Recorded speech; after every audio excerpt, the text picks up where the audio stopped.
The pen shook in my hand. My name was right there at the bottom of the page, waiting for me to claim it. Surrogacy agreement. The words looked sterile, cold, like they weren't about me at all, like they were about some other desperate fool. But they were mine. I swallowed hard, my throat tight. I couldn't stop thinking about my sister's voice when she'd asked why the lights had gone out again, or the way my mother's frail hands trembled in the hospital bed. The bills were drowning me, swallowing me whole, and this was the only lifeline left. Still, I couldn't ignore the claws staring me in the face. Artificial insemination, but only with alpha's mark required. Mr. Hale. The beta woman across from me leaned forward, her nails tapping against the glass table. Her smile was polite but empty, the kind of smile that said she'd seen too many desperate people like me. Our client is a very particular man. The success rate is higher when an alpha marks his omega. It's simply a matter of biology. My stomach twisted. Biology. That was her neat way of saying, he's going to bite you, claim you, make your body his property. Isn't a mark permanent? I asked, my voice smaller than I wanted it to be. She tilted her head, her eyes cool. Not always. There are treatments to fade it, and you'll be compensated enough to afford them. Think of this as a business arrangement, nothing more. Business. Right. I stared at the paper again. This wasn't just a contract. It was a chain. Once I signed, I wouldn't just be Ethan anymore. I'd be somebody's surrogate, somebody's omega, somebody's property. But what choice did I have? 9 months, that's what she'd said. 9 months night, and my debts would be gone. My mother's hospital fees paid. My sister could go back to school without worrying if there would be dinner waiting when she got home. 9 months of my body, my dignity, my freedom, sold. My hand moved before my brain caught up. The pen scratched across the paper, my name sealing the deal. I felt like I just carved my soul into that page. The woman smiled, businesslike. Congratulations, Mr. Hale. You'll be contacted soon. Prepare yourself. Her words rang in my ears long after I left. Prepare yourself. For what? For being used? For being marked? For becoming something less than human? I didn't feel human as I walked home. The apartment was silent when I got in, the air stale and heavy. My sister was still at school, and I was grateful. I didn't want her to see me like this, tired, broken, ashamed. I sat on the couch, my face in my hands. What have I done? I whispered into the darkness. The answer was simple. I'd sold myself. I tried to convince myself it was noble, that I was doing this for my family. But the image of some faceless alpha sinking his teeth into my neck wouldn't leave my mind. The thought made my pulse race, not with excitement but with fear. Would he be cruel? Would he even look at me as a person? Or was I just a vessel? 2 nights later, the black car came. It pulled up to the curb like it owned the whole street, glossy and expensive, the kind of car that didn't belong in my neighborhood. A driver stepped out, sharp-eyed and stone-faced, and opened the door without a word. My legs felt like lead as I slid into the back seat. My backpack sat heavy on my lap, suppressants I wouldn't use, a spare shirt, my phone. It felt pathetic, like I was a child running away from home instead of a man about to become someone's surrogate. The city blurred past outside the window. I tried not to think about where I was going, but the knot in my stomach only grew tighter with every passing light. When the car finally stopped, I sucked in a sharp breath. The mansion before me looked unreal, glowing in the night like something out of a movie. Towering gates, armed guards, sleek marble walls. It screamed money and power, everything I didn't have and never would. This way, the driver said, his voice clipped. My feet carried me inside, though my body screamed at me to turn back. The marble floors were polished to the point of reflecting my pale face, the chandeliers too bright, the silence too suffocating. And then, I saw him. The alpha. He stood at the end of the hallway, tall and broad, dressed in a black suit that fit him like a second skin. His aura hit me before his eyes did, sharp, commanding, like the air bent around him. And when his gaze locked on me, I almost forgot how to breathe. You're here. His voice was deep, steady, not warm but not cruel either. Just final. I froze, clutching the strap of my bag. My lips parted, but no words came out. He stepped closer, and I realized just how much taller he was than me, how his presence swallowed mine whole. I am Adrien Cross, he said simply. The one who contracted you. Adrien. So that was his name. It felt heavy, dangerous, like a chain I couldn't shake off. He studied me with eyes that didn't waver, scanning every nervous twitch, every shallow breath. For a moment, I thought I saw something flicker there, curiosity, maybe, or interest, but it vanished as quickly as it came. "I don't believe in wasting time," he said flatly. "You've read the terms. You know what's required." My throat tightened. All I could do was nod. His gaze darkened, something primal flashing in his eyes. "Then let's begin." My heart pounded so hard I thought it might burst. I wanted to run. I wanted to scream. But instead, I stood there, rooted to the spot, caught in his gaze like prey before a predator. This was it. No turning back. I had signed away my freedom. And tonight, I would be marked by a stranger. The room was too big, too cold. I stood there, frozen, as Adrien dismissed the driver with a flick of his hand. The heavy doors shut with a hollow thud, sealing me inside with him. My heart hammered in my chest, every beat louder than the silence between us. He didn't waste time. "Sit." His voice was low, firm, not a request. I sank into the edge of the leather couch, clutching my backpack like a shield. My palms were clammy, and I hated that he could probably smell my fear. Alphas could always tell. Adrien crossed the room slowly, each step deliberate. His presence pressed down on me, filling the space until I could hardly breathe. He didn't look at me like a person, more like I was a task, a responsibility to be checked off a list. "You understand why the mark is necessary," he said. My throat bobbed as I swallowed. "They explained it at the agency. It improves conception." He nodded once. "Exactly. I don't want to repeat this process. One pregnancy. One child. That's all I require." The way he said it, flat, calculated, made my chest tighten. One child. Like I was nothing more than a machine programmed to deliver results. I tried to steady my voice. "Will it hurt?" He studied me with those piercing eyes, unreadable. "It will. But only for a moment." My fingers dug into the strap of my bag. A mark wasn't just a bite. It was a bond. An alpha's claim. Even if this was only for biology, my body would never forget it. Adrien stepped closer. His scent washed over me, strong and sharp. Something like cedar and smoke, the kind of smell that clung to the back of your throat and refused to let go. My head felt light, my instincts stirring against my will. "Relax," he murmured, though there was no gentleness in his tone. "It will be easier if you don't fight it." I stiffened when his hand brushed my shoulder. His touch was firm, commanding. My pulse thundered as he tilted my head slightly, baring the side of my neck. I wanted to push him away, scream, tell him no. But the contract bound me as tightly as any rope. My breath caught when I felt his lips hover against my skin. Warm. Too warm. A shiver ran down my spine. Then came the bite.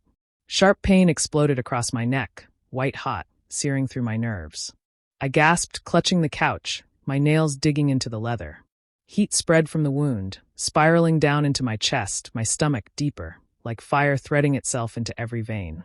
His teeth lingered, holding me there in that moment of raw vulnerability.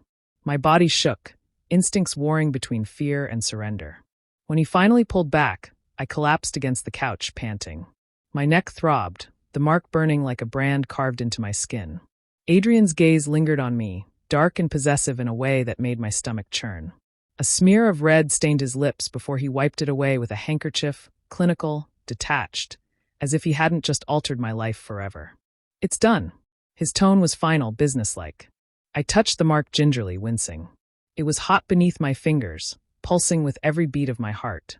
I could feel it already, the bond settling in, a thread tying me to him whether I wanted it or not.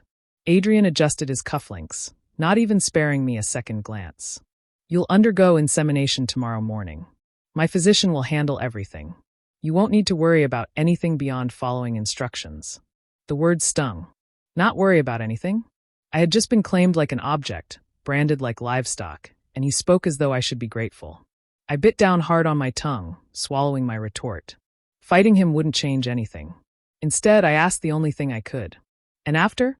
Adrien's eyes flicked to me briefly, his expression unreadable. "You'll remain here until the pregnancy is confirmed. Then you'll be relocated to a private residence under my security. I won't have my child exposed to unnecessary risks." His child. Not our. Just his. The ache in my chest deepened, heavier than the throbbing pain in my neck. Adrien walked toward the door, his back straight, his steps measured. "Get some rest. You'll need it." And then he was gone, leaving me in the cavernous room that felt more like a prison than a sanctuary. I pressed my palm to the mark again, tears burning in my eyes. I hated myself for signing that contract. I hated him for being so cold, so indifferent. And I hated this Mark most of all, because no matter how much I told myself it was just business, my body already knew it was more. I was no longer just Ethan Hale. I was an Omega marked by Adrien Cross. And nothing would ever undo that. I didn't recognize the room I woke up in. It had been 3 days since the contract was signed, and the agency had moved me into a small, sterile apartment they owned near their clinic. It was furnished, but it didn't feel lived in, like a temporary holding cell disguised as a home.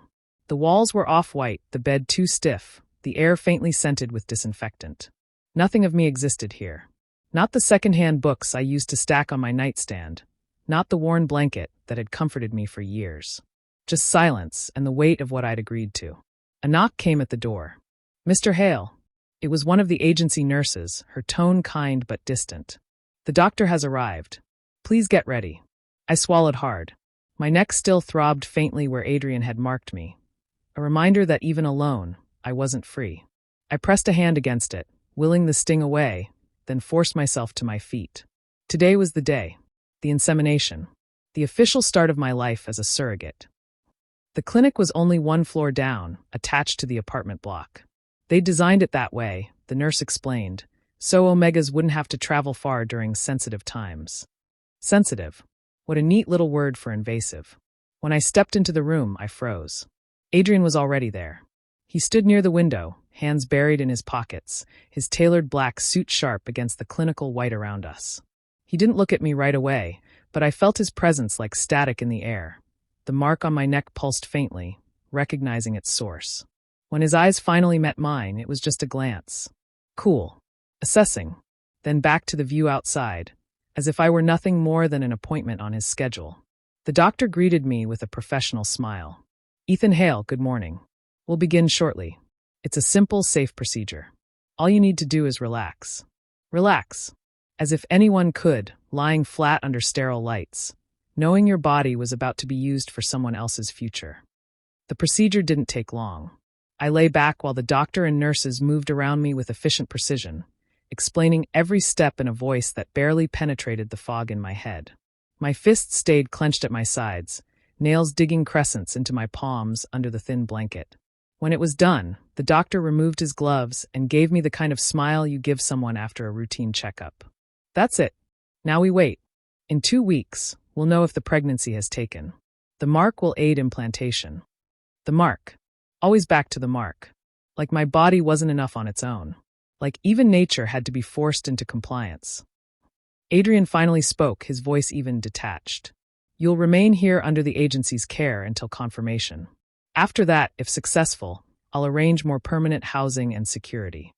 His words were precise, businesslike. No warmth, no hesitation.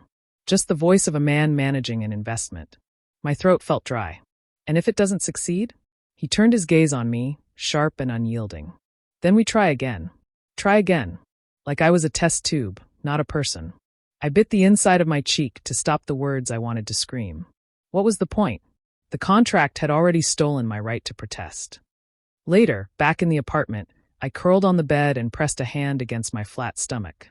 It was still empty, of course. Nothing had changed on the outside. But inside, I felt different. Not physically, at least not yet. It was something else. A heaviness. A weight pressing against me from the inside out. Maybe it was nerves. Maybe guilt. Maybe the way the mark still pulsed faintly on my neck, reminding me that I wasn't mine anymore. I closed my eyes and whispered into the silence. What have I done? But the walls didn't answer. Only the echo of Adrien's voice lingered in my head. Then we try again. 2 weeks. That's what the doctor said. 2 weeks until we know if the insemination worked. But 2 weeks stretched like an eternity when every tick of the clock felt like a countdown to a sentence I couldn't escape. The agency's apartment was too quiet. Too clean. Too temporary. Every sound, the hum of the refrigerator, the creak of the floorboards, echoed like a reminder that I didn't belong anywhere anymore. The nurses came twice a day to check on me, their smiles polite but professional. They never stayed long enough for conversation. Just charts, blood pressure, and murmured reminders to rest. And Adrien, he only visited twice. The first time, he stood in the doorway, sharp in a dark suit, his presence filling the room even though he said almost nothing. His gaze flicked briefly to the mark on my neck before shifting to the medical reports on the table. "Any symptoms?" he asked the nurse, not me. When she shook her head, he simply nodded and left. The second time, 3 days later, he came without warning. I hadn't been expecting him, and the sudden click of the lock startled me. He stepped in as if the room was his, which technically it was. Everything here was bought and paid for by him. I was curled on the couch, fighting a wave of nausea, the blanket slipping from my shoulders. He halted. For a moment, his expression didn't change. But then, without a word, he crossed the room, lifted the blanket, and draped it back over me. His hand brushed the edge of the mark on my neck, sending an involuntary shiver down my spine. "Don't catch a chill," he said simply, as if it were nothing. But I couldn't ignore the way the mark pulsed faintly afterward, almost like it approved. By the end of the first week, small changes crept in. One morning, the smell of eggs made me gag so hard I nearly fainted. The nurse quietly swapped the plate for a bowl of plain porridge, saying nothing. Another day, I cried without reason. Just sat on the bed and sobbed until my chest hurt. The mark burned hot, my body restless as though it didn't know who it belonged to anymore. And at night, when I lay awake staring at the ceiling, I felt it most, the steady throb at my neck, tying me to Adrien, even when he wasn't there. On the 10th day, he appeared again. I didn't hear him come in, only noticed him when the scent of his cologne drifted through the room. My eyes flew open to see him standing near the couch, watching me with a frown. "You look pale," he said. "I'm fine," I muttered, curling deeper into the blanket. He studied me for a moment longer, then placed a small paper bag on the table. "The nurse mentioned you've lost your appetite. Try these." I hesitated before peeking inside, and froze. Honey biscuits. The exact brand I used to buy when I could barely afford groceries. No one had told him that. "How did you?" "I make it my business to know." His tone was matter of fact, but his gaze lingered on me a second longer than necessary. Then, as if catching himself, he turned away. "Don't push yourself." Later, when I ate one of the biscuits, I hated how much comfort it brought. The strangest thing was how the mark reacted whenever he was near. Once, when I rubbed my temples, Adrien reached over and dimmed the lights without me saying a word. "Too bright," he muttered, though I hadn't complained. Another time, when nausea hit me suddenly, he wordlessly handed me a glass of water, his fingers brushing mine just briefly. The contact sent a jolt through me, the mark burning as though it demanded recognition. He never stayed long. He never said anything warm. But his actions, they were enough to confuse me, enough to make me feel seen in ways I didn't want to admit. And that terrified me more than anything. Day 14 arrived like a storm. The nurses escorted me downstairs to the clinic, their expressions carefully neutral. My heart thudded with every step, a tangled mess of dread and fragile hope. The doctor greeted me with his usual calm professionalism. "Today we'll run the test. Results will be ready within the hour." Within the hour. My entire future decided in 60 minutes. I sat in the waiting room, hands trembling, the mark at my neck burning faintly as if it already knew. Then the door opened, and the doctor stepped out holding a folder. "Ethan," he said gently, "we have the results." My breath caught. Pregnant? Or would I have to endure this all over again? The walls of the clinic felt too white, too clean, too suffocating. I sat stiffly in the waiting area, knees pressed together, fingers twisting in my lap until the knuckles ached. My body felt heavy, sluggish, but it wasn't just the exhaustion. It was the weight of uncertainty. 2 weeks since the insemination. 2 weeks of nausea that came in unpredictable waves, of nights when I couldn't sleep because my heart beat too fast, of sudden cravings that embarrassed me even when I was alone. Symptoms, yes, but symptoms could lie. And until someone confirmed it, I couldn't breathe properly. I lifted my eyes to Adrien across the room. He sat beside me, perfectly composed in his dark tailored suit, scrolling through his phone as if this were just another business meeting. His expression gave nothing away. To him, perhaps it really was just numbers, success rate, investment, return. But to me, it was my body. My life. "Ethan Reed," the nurse called softly from the door. I rose halfway to my feet, but before I could take a step, she added, "The doctor will see Mr. Blackwood first. Please wait here." My heart stuttered. I froze, sinking back into my chair as Adrien stood, smoothing his jacket. His gaze flicked to me briefly, unreadable, before he followed the nurse inside. The door clicked shut behind him. Silence. I stared at that closed door like it might swallow me whole. Why him first? Why not both of us? It wasn't his body that carried the mark, the changes, the constant storm inside. Yet here I was, kept waiting, left in the dark while decisions about my future were whispered just beyond that door. I clenched my fists in my lap, fighting the urge to pace. What if it hadn't worked? What if all the nausea was just nerves, or worse, my body rejecting everything that had been forced into it? Or what if it had worked? What if, at this very moment, the doctor was telling Adrien that I was pregnant, that there was life already growing inside me? The thought made my breath catch. A child. His child. And mine. I couldn't tell which possibility scared me more. Behind the door, muffled voices rose and fell. I could almost hear the doctor's tone, gentle, deliberate. Then a pause. The sound of papers sliding across a desk. Silence heavy enough that I knew it must mean something. My nails dug crescents into my palms as I leaned forward, straining to catch even a single word. I couldn't. I hated it. My fate was being discussed in a room I couldn't enter. I pressed my lips together, imagining Adrien's reaction. Would he frown? Would he smile? Or would he remain perfectly unreadable, even in this moment? The door opened, and Adrien stepped out first, the doctor following behind with a professional smile that gave nothing away. Adrien's expression was calm, smooth as glass, though I noticed the faintest tension in the way he gripped the folder in his hand. My pulse thundered. I couldn't stop myself from blurting. What did they say? Adrien's gaze landed on me, cool and steady. He didn't answer right away. He crossed the room, each step deliberate, until he stood in front of me. I had to tilt my head back to meet his eyes. You're pregnant, he said simply. The words hit me harder than I'd expected. My chest tightened, my vision blurred at the edges. Pregnant. I was pregnant. The nausea, the cravings, the exhaustion, it hadn't been a false alarm.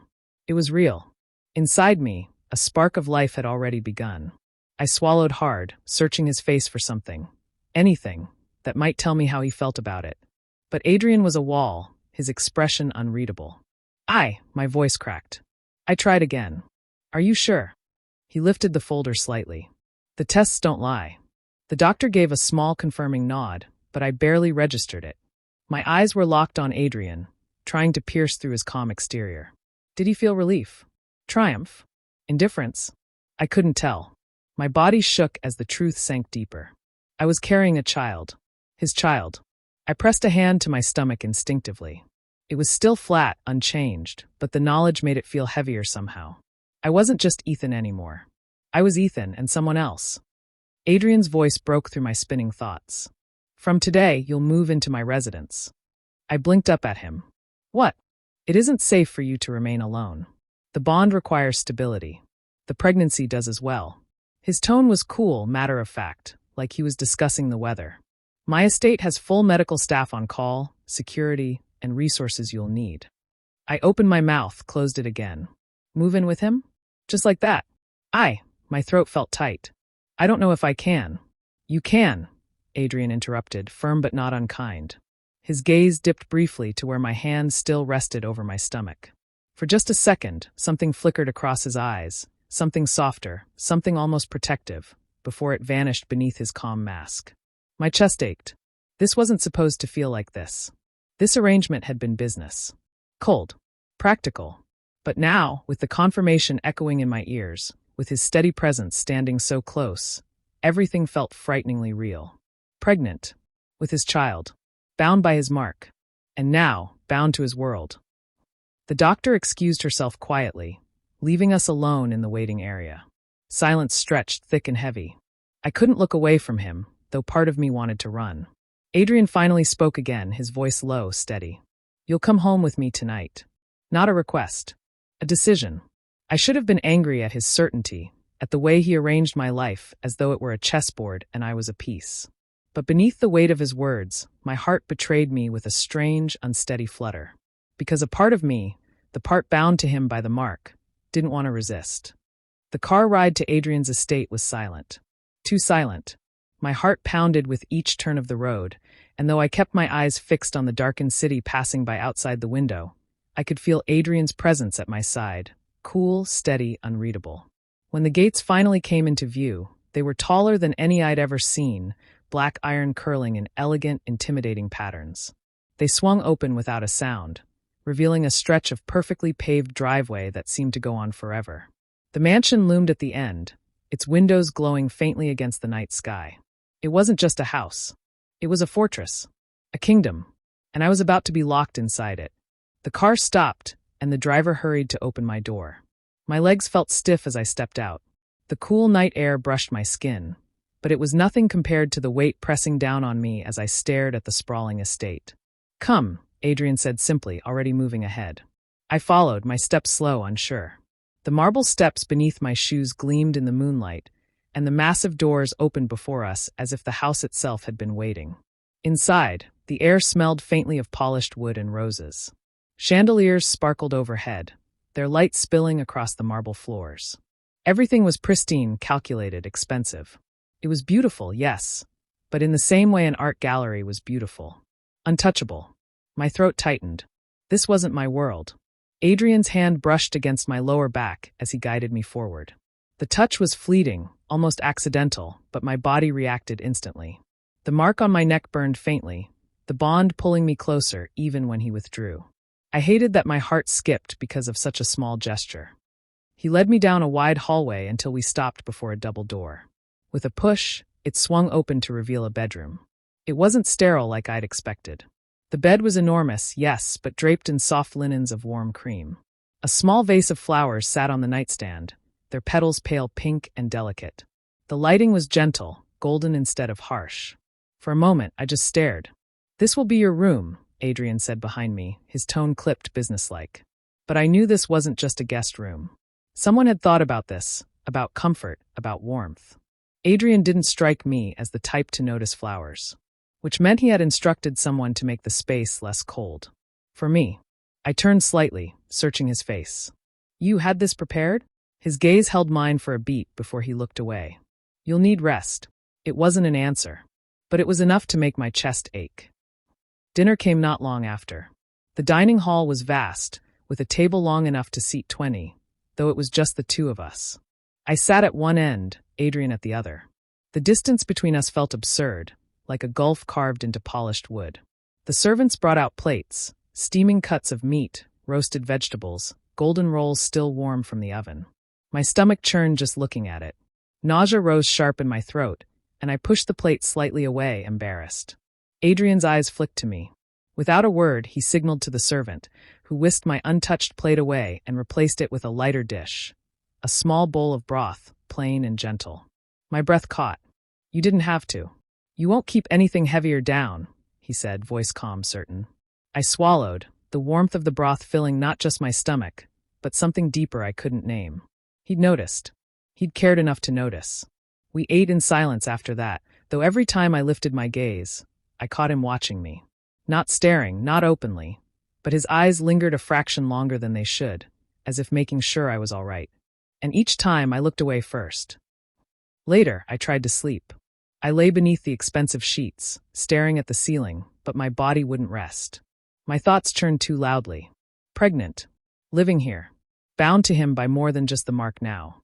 Finally, I gave up. Sliding from the bed, I stepped onto the balcony, the night air cool against my skin. The city stretched far beyond the estate walls, a scatter of lights in the distance. Out there, people were living lives untouched by contracts and marks and obligations. Out there, I might have still been just Ethan. I pressed a hand to my stomach, the gesture instinctive. "Why does it feel like more than a deal?" I whispered to the night. "You shouldn't be out in the cold." I spun around. Adrien stood in the doorway, his tall frame backlit by the warm glow of the room behind him. For a second, I couldn't breathe. "I couldn't sleep," I admitted, my voice barely audible. He stepped onto the balcony, his presence filling the space. The closer he came, the stronger the bond tugged, my mark burning faintly as though reminding me who I belonged to. He stopped just a breath away. Too close. Close enough that the heat from his body wrapped around me, that the scent of him, clean, crisp, faintly spiced, flooded my senses. The air thickened, charged. My pulse thudded painfully in my ears. Adrien lifted a hand. For a moment, I thought he would touch my face, trace the line of my jaw, brush away the stray strands of hair clinging to my cheek. My breath hitched, but he stopped halfway. His hand hovered in the air between us, trembling almost imperceptibly, before he withdrew, tucking it back at his side. Something inside me ached at the loss. "You'll adjust," he said softly, though his voice carried the weight of something unspoken. Then, after a beat, "You're not alone here." Before I could answer, he turned and walked back inside, leaving me on the balcony with my heart racing and my throat tight. I looked down at my hands, at the faint mark still tingling on my neck, and wondered how much longer I could pretend this was only business. The first week in Adrien's mansion passed in a blur of unfamiliar routines and suffocating quiet. Every morning I woke to sunlight pouring through tall windows, the soft weight of sheets far too luxurious for someone like me. Breakfast appeared at precisely 8, carried in on silver trays by quiet, efficient staff. They never asked me what I wanted. They already seemed to know, as if someone had instructed them to tailor the menu around my stomach's unpredictable moods. And I knew exactly who had instructed them. It was the little things that unsettled me most. A blanket draped over the arm of the couch when I napped there. A jug of lemon water appearing on the nightstand after I mentioned, in passing, that plain water made me nauseous some mornings. My favorite tea leaves stocked in the pantry, though I'd never once asked for them. Every gesture whispered of care. Every detail reminded me I wasn't alone. And yet, each time my chest warmed, each time I almost smiled, the truth came crashing back. This was still a contract. He wasn't doing this for me. He was doing it for the child, for the success of the agreement. I repeated those words like a mantra, as if saying them enough would harden me against the way Adrien's presence was beginning to seep into the cracks of my walls. One evening, I found myself curled on the living room sofa, half asleep, the soft flicker of the fireplace painting the room in gold. I hadn't meant to doze off there, but exhaustion came easily these days. A sound stirred me, the quiet shuffle of footsteps. I blinked, lifting my head. Adrien stood in the doorway, still in his suit, though the top button of his shirt was undone. His gaze landed on me, sharp and assessing, before it softened almost imperceptibly. "You should sleep in your bed," he said. His voice was low, calm, not unkind. "I didn't mean to fall asleep," I murmured, rubbing my eyes. For a moment he didn't move. Then he stepped closer, crossing the room with measured strides. He picked up the blanket draped over the armrest and shook it out, settling it over me with a precision that should have felt impersonal. But the brush of his hand as he tucked the edge near my shoulder sent a shiver racing down my spine. I froze, heart thundering. "There," he said simply, straightening. I stared up at him, caught in the pull of his presence. The firelight cast his face in shadow and gold, highlighting the sharp line of his jaw, the steady focus of his eyes. He looked untouchable, yet in that moment, he was close enough to touch. "Adrien," I whispered before I could stop myself. He tilted his head slightly, waiting. "Why do you do this?" The question slipped out, raw and trembling. "All these little things. You don't have to." His gaze didn't waver. "You're carrying my child. It's my responsibility to ensure your well-being." The words were simple, logical, but something in the way he said them, quiet, steady, almost gentle, made my chest ache. I looked away quickly, forcing a laugh that sounded brittle. "Right. The contract." He didn't respond. When I glanced back, his expression was unreadable, though his eyes lingered on me a second too long before he turned away. Life in the mansion continued, a strange rhythm of silence and subtle intrusions. Adrien wasn't always home. He had his empire to run. But when he was, his presence filled the space like a tide. He never hovered, never smothered, but I noticed him everywhere. At breakfast, his coffee mug steaming across the table from my teacup.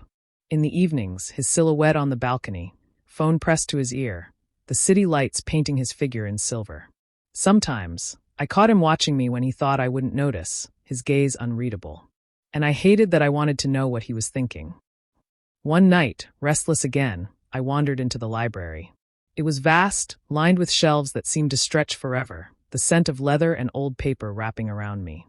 I trailed my fingers along the spines, grounding myself in their quiet solidity. "You're awake late." I jumped at the voice, spinning. Adrien stood in the doorway, his jacket gone, sleeves rolled up to his forearms. He looked less like the untouchable CEO, more like a man stripped down after a long day. "I couldn't sleep," I admitted. He walked in, his movements unhurried. "You're restless." "I guess so." I shifted, suddenly hyper-aware of the fact that it was just us, alone, surrounded by silence and books. He stopped near me, close enough that I could feel the warmth radiating from him. His hand lifted, hesitated, then reached for a book just above my shoulder. The movement brought him closer, his chest nearly brushing mine. My breath caught, my body tensing under the weight of his nearness. The mark at my neck pulsed, alive, as if reminding me of the bond between us. Adrien withdrew with the book in hand, his eyes meeting mine briefly. Something flickered there, something raw, something unguarded, before his usual composure slid back into place. "Try reading," he said softly, placing the book into my hands. "It may help." I stared at it, unable to ignore the faint tremor still running through me. "Thank you," I whispered. When I looked up again, he was already turning away, leaving me alone in the vast, quiet library. But the warmth of his presence lingered, curling around me like invisible threads I couldn't untangle. Later that night, I lay in bed, the unopened book on my nightstand, my thoughts a storm. He saw me. He noticed me in ways no one else ever had, in ways that weren't required by a contract. And yet, I couldn't let myself believe it. Because if I did, if I let myself fall into the warmth of his gestures, into the steady calm of his voice, into the pull of his gaze, then what would happen when it all ended? When the contract was fulfilled, when the child was born, when Adrien no longer had a reason to stay by my side, what would become of me? I pressed a hand to my stomach, tears pricking at the corners of my eyes. This was supposed to be simple. A deal. A role. Nothing more. So why did it already feel like my heart was betraying me? The first thing I noticed when I opened my eyes, the fire in the library hearth had gone out. Ash lay soft and gray where the flames had been, the room wrapped in the quiet chill of morning. I was still curled on the sofa, the book I'd been pretending to read tucked against my chest like a shield. Adrien was gone. For a second, a strange pang ran through me. He must have stayed for a while. I remembered the warmth of his presence near the armchair, the steady comfort of knowing I wasn't alone. But sometime in the night, he'd slipped away without a sound. I sat up slowly, stretching the stiffness from my limbs. The mansion was so quiet it felt hollow. No footsteps in the halls, no voices carrying from the kitchen. Just me, wrapped in the echo of last night's fragile peace. I should have gone back to my room, but the thought of lying there in silence made my chest tighten. So I wandered. My slippers barely whispered against the polished floors as I drifted from hall to hall, tracing paths I hadn't dared explore yet. That's when I heard him. A low voice, clipped and steady, coming from a half-open door at the far end of the corridor. Adrien's study. I froze, every instinct telling me to turn back, but something, curiosity, restlessness, maybe even that foolish ache that had been growing inside me, kept me rooted to the spot. "Yes, the contract terms are being followed," Adrien was saying.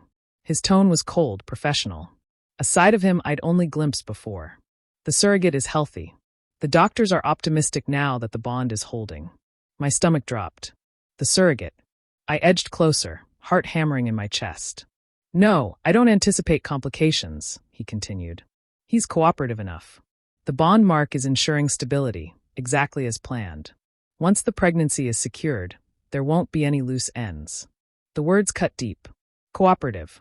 Stability. Loose ends. I stumbled back a step, air catching in my throat. He wasn't talking about me.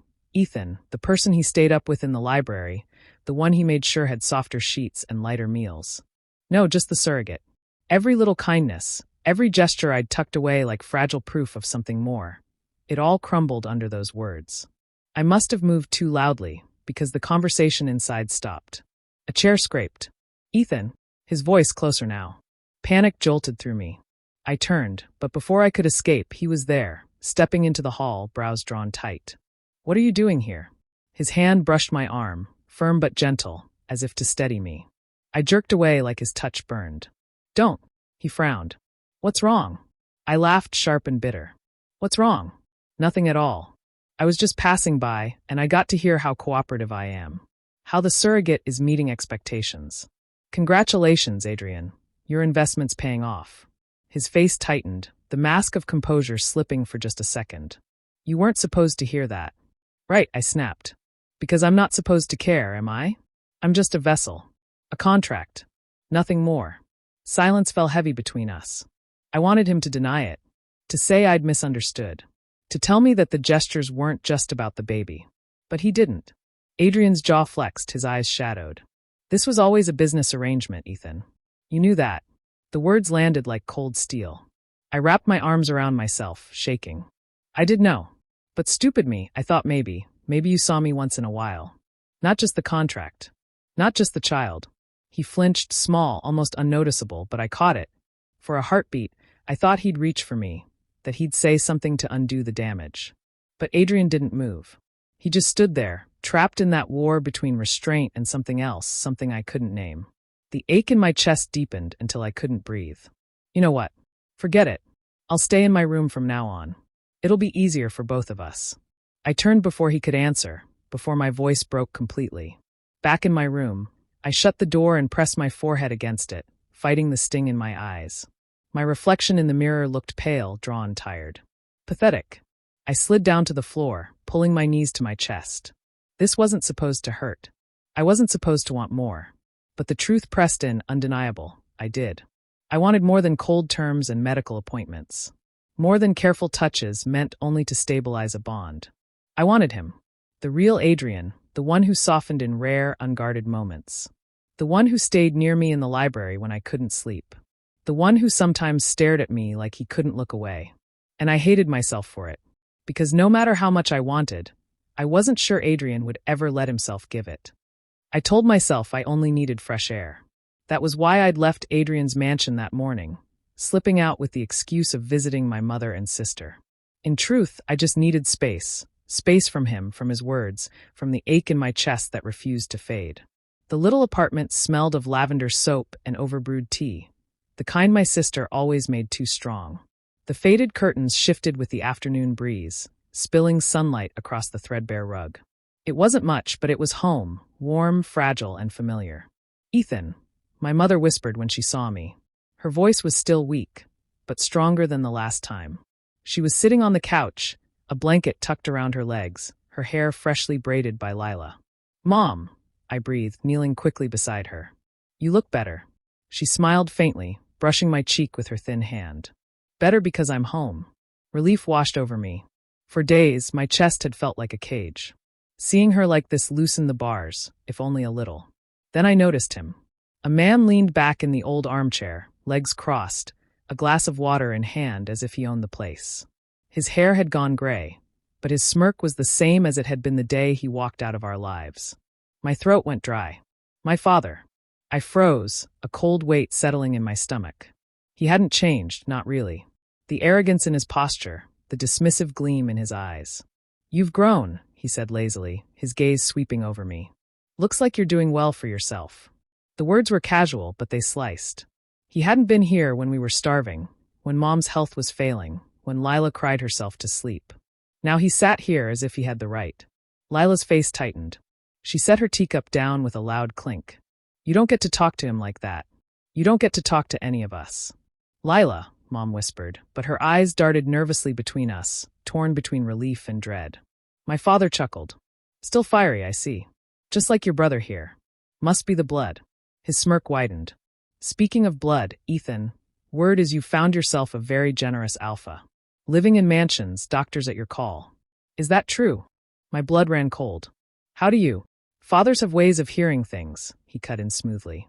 "And don't act so shocked. You're carrying, aren't you? Contract or not, it's clever. Very clever.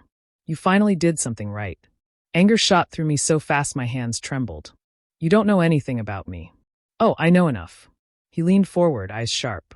"You're playing surrogate to some rich alpha. And he'll pay, won't he? Plenty for you, for your mother's medicine. You could end all her suffering if you stopped being selfish and thought of your family for once." His words hit like blows. Because wasn't that what I wanted? For Mom to never worry about bills, for Lila to never go hungry? But hearing it from him, this man who had abandoned us, who dared use her illness as a bargaining chip, made me sick. "You left us," I spat, my voice shaking. "You left her. You left all of us. You don't get to come back and pretend you care now." Mom's eyes filled with tears. "Please stop." But he pressed on, voice low and poisonous. "You've got a rich alpha in your pocket. Use him. Don't tell me you're too proud when your mother's health is on the line." "Enough." The voice came from the doorway, firm and commanding. My heart stuttered.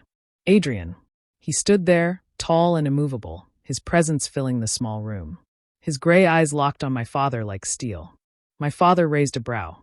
"Ah, you must be him. The alpha." "Yes." Adrien stepped forward, his voice calm but cold. "And I can assure you, Ethan doesn't need you, or your advice." My father smirked. You really think you can protect him? People like him don't belong in your world. Adrien's jaw tightened.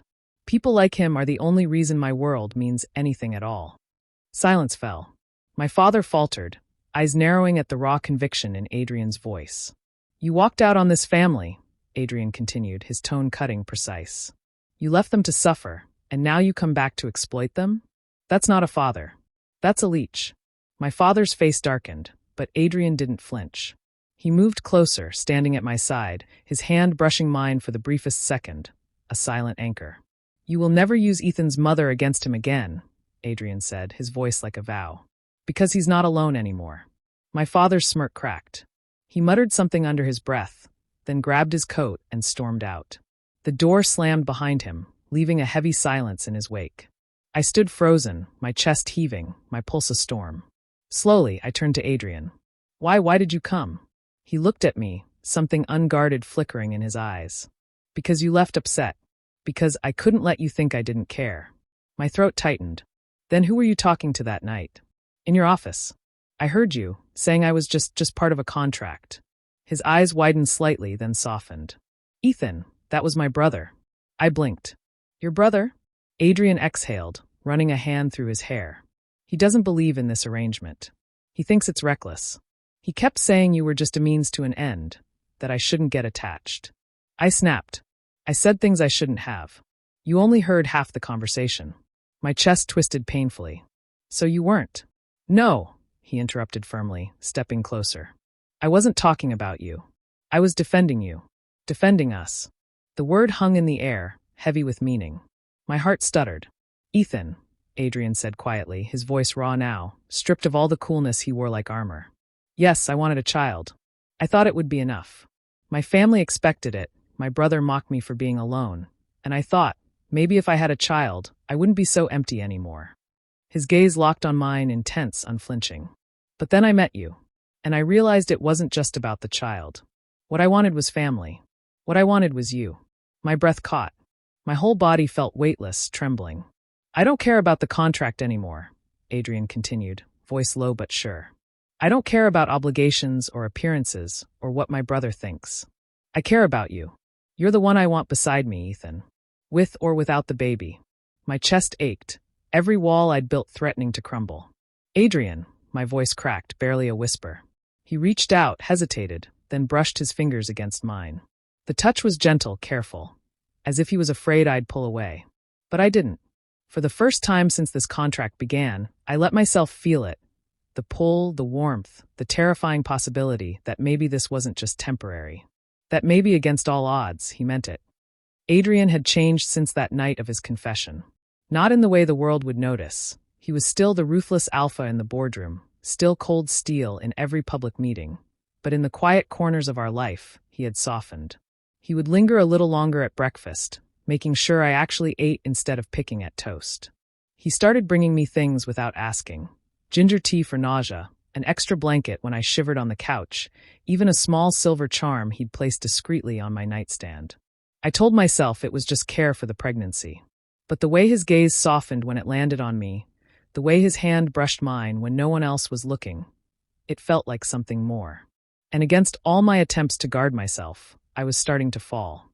The ballroom glittered with chandeliers, filled with sharp laughter and sharper gazes. Everyone wanted a piece of Adrien Cross, and everyone was staring at me. I hated it. Whispers chased us as we walked in, about the contract surrogate, about how far I'd go for money. Shame burned my skin, but Adrien's hand settled at the small of my back, steady, unyielding. Breathe, he murmured. His thumb brushed once against my spine, a small gesture no one else would see. A gesture that said, I'm here. You're not alone. I tried. We'd barely crossed the floor when the voice I never thought I'd hear again cut through the noise. Ethan. I froze. My chest seized. My father. He stood near the champagne table, older, gaunt, but unmistakably him. The man who had abandoned us. My blood ran cold. He smirked as his gaze dropped deliberately to my stomach. So it's true. Parading around like this, pretending you belong? You're nothing but a surrogate. Bought and owned. Gasps rippled through the crowd. People leaned closer, hungry for scandal. My knees wobbled. My throat closed. But before I could crumble, Adrien's presence thundered beside me. He stepped forward, his hand gripping mine, pulling me flush against his side. His voice cut through the room like lightning. You think he's just a surrogate? His eyes were fire, his tone lethal. He tipped my chin up, showing the mark at my neck. Look at him. He bears my mark. He's not hired, not temporary. He is my mate. The room went silent. Adrien's gaze swept the crowd, daring anyone to meet it. And I will burn this world before I let anyone lay a hand on him. Gasps. Camera flashes. My father's smirk faltered. But Adrien wasn't finished. He turned fully to me, the mask gone. For once, there was nothing ruthless in his expression, only raw, unguarded truth. Ethan, he said, and my name broke in his voice. This started as a contract, but it became everything. You became everything. I don't want heirs or legacies without you. I don't want a life without you. My chest ached, my vision blurred. And then, before the entire glittering ballroom, Adrien went down on one knee. Gasps rose again, sharper, louder. He pulled a velvet box from his pocket and opened it, revealing a simple but stunning band. Marry me, he said, voice low but steady, carrying through the silence. Not because of duty, not because of the deal, but because you're mine and I'm yours. Always. The crowd held its breath. My father's face twisted with shock. Tears spilled hot down my cheeks. My lips trembled, but the word came unshakable. Yes. The ballroom erupted. Cheers, shouts, flashes of light. But all I felt was Adrien's arms as he surged up and pulled me against him, kissing me hard, fiercely, like the world could crumble and he wouldn't care. You'll never regret this, he whispered against my lips. I swear it. And for the first time, I believed him.